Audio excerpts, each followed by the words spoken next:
శ్రీనివాస్ గారికి, ఇక్కడికి విచ్చేసిన ప్రజా ప్రతినిధులకు, కాంగ్రెస్ పెద్దలకు, అక్కా చెల్లెళ్లకు, అన్నా తమ్ముళ్లకు అందరికీ కూడా నేను నమస్కారాలు తెలియజేస్తున్నాను. నేను 10వ వార్డు అభివృద్ధి ధ్యేయంగా, ప్రజా సేవే లక్ష్యంగా ఈ రోజు మీ ముందుకు వచ్చాను. వేములవాడ పట్టణం ఒకప్పుడు ఉన్నప్పటికంటే కాంగ్రెస్ ప్రభుత్వం వచ్చిన తర్వాత ఎన్నో అభివృద్ధి పథకాలు మన ముందుకు వచ్చాయి.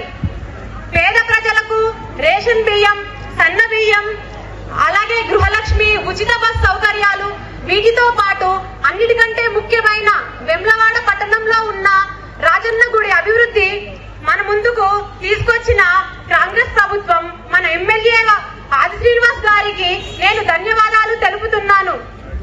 అందరికంటే ముఖ్యంగా నేను చెప్పేది ఏంటంటే, మనం ఏ పని చేయాలన్నా కూడా అధికారంలో ఉన్న పార్టీ నుండి మనకు బలం ఉండాలి.